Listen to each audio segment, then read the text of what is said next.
Hello दोस्तों, आज हम नए टॉपिक के साथ आए हैं। CTET के लिए ये टॉपिक जो है वह बड़ा इम्पोर्टेंट है, educational importance of heredity and environment.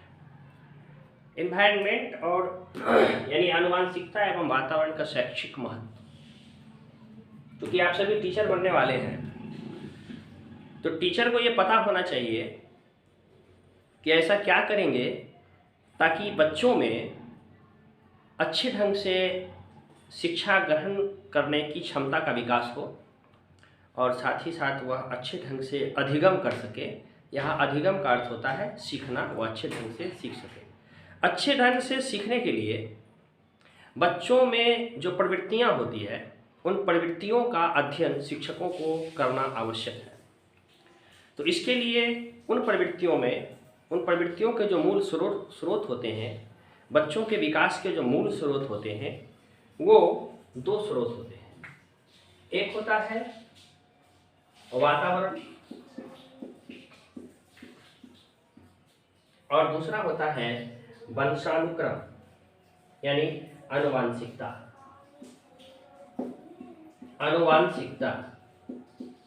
ये दोनों चीजें परस्पर एक दूसरे से जुड़ी हुई है।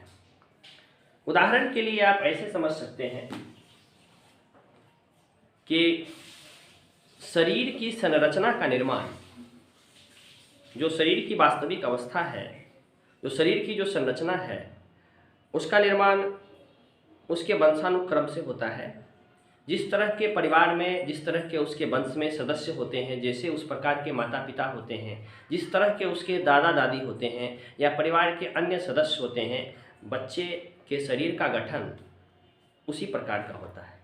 लेकिन बच्चे के शरीर के गठन के साथ साथ उसकी जो बाह्य क्रियाएं होती है वह वातावरण से प्रेरित होती है।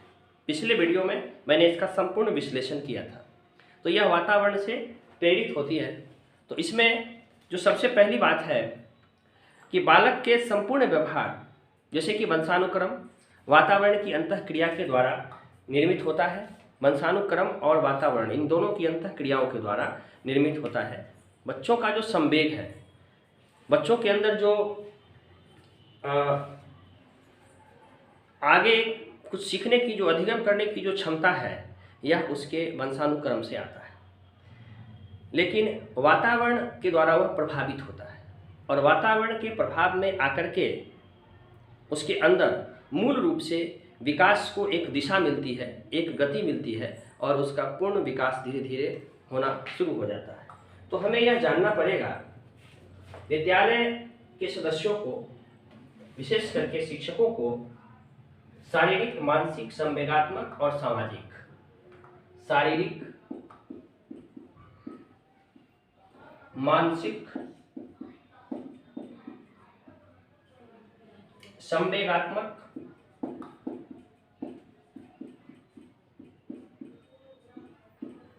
और सामाजिक,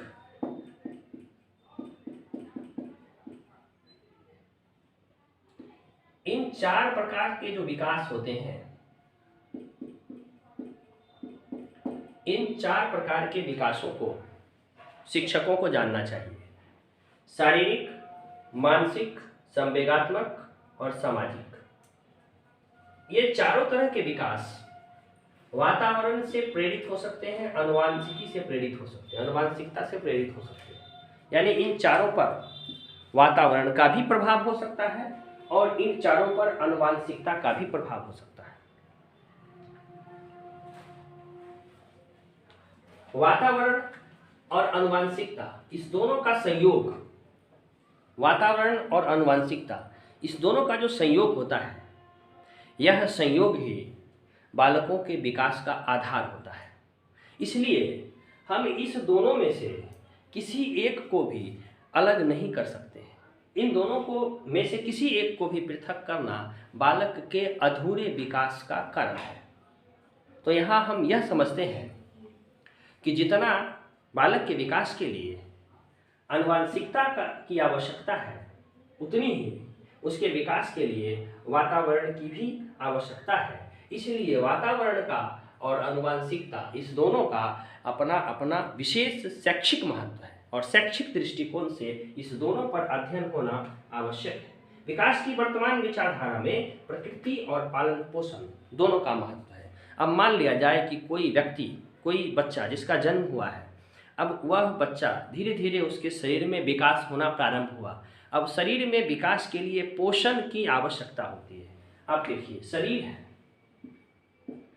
अब शरीर कहाँ से आया? आनुवांशिकता से शरीर का निर्माण होगा और शरीर में पोषण की आवश्यकता होती है। तो शरीर में पोषण की आवश्यकता होगी तो यह कहाँ से आएगा? पोषण से जो चीज़ें हैं, पोषण की जो चीज़ें होती है, जैसे कि जो भी चीज़ें हम खाते हैं यह वातावरण से प्राप्त होती है। तो वातावरण से पोषण मिला, आनुवांशिकता से शरीर मिला, वंश से शरीर मिला, तो इसलिए शरीर में जो लक्षण है वह वंश के लक्षण है और वातावरण से पोषण मिला। अब यह पोषण शरीर को प्राप्त हुआ, तब शरीर का विकास हुआ। उम्मीद है समझ में आ गई होगी बात कि शरीर जो प्राप्त होता है वह जन्म से उसके माता पिता से प्राप्त होता है, जिसमें माता पिता के आनुवांशिक गुण होते हैं। और पोषण प्राकृतिक चीज़ें हैं, वातावरणीय चीज़ें हैं, एक्सटर्नल चीज़ें हैं। उन एक्सटर्नल चीज़ को जब हम प्राप्त करते हैं, शरीर में जब पोषण देते हैं, तब शरीर का शारीरिक विकास होता है, शरीर का मानसिक विकास होता है, शरीर का संवेगात्मक विकास होता है और शरीर का सामाजिक विकास। समाज में जो भी चीज़ें चल रही है उन चीज़ों को पकड़ने के लिए, उसको कैच करने के लिए, जैसे मान लीजिए कि कहीं पर संगीत का कार्यक्रम चल रहा है, गीत गाए जा रहे हैं, बच्चे उसको सुनेंगे, उन चीज़ों को दोहराएंगे। दोहराने के लिए बच्चों में सामर्थ्य होना चाहिए, यह सामर्थ्य उसे पोषण से आता है। बच्चे पढ़ रहे हैं, पढ़ने के लिए प्रोनाउंसिएशन, उच्चारण होना आवश्यक है। अब उच्चारण के लिए बच्चों के अंदर सामर्थ्य होना चाहिए, ये सामर्थ्य वातावरण देता है, जबकि उसकी प्रारंभिक प्रकृति, उसका नेचर, उसके वंशानुक्रम से उत्पन्न होता है। अब इसको इस तरह से भी समझ सकते हैं कि यदि हम बच्चे को पढ़ा रहे हैं और वह मानसिक रूप से अपंग है, तो इसके दो कारण हो सकते हैं। पहला कारण जो कि उसके माता पिता से यह अपंगता उसे प्राप्त हुई होगी किसी कारण से, अनुवांशिक कारण से। दूसरी अपंगता वातावरण से प्रेरित भी हो सकती है, कुपोषण की वजह से भी हो सकती है।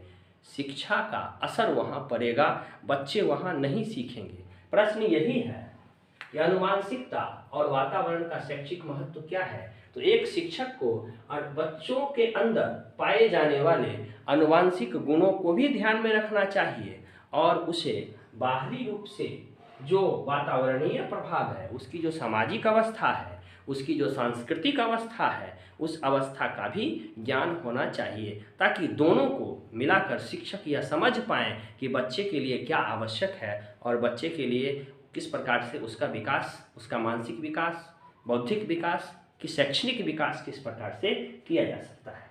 तो इस तरह से मैंने आनुवांशिकता एवं वातावरण का जो प्रभाव है, इस पूरे लेसन का विश्लेषण पिछले 2 वीडियो में और इस वीडियो में मैंने कर दिया है।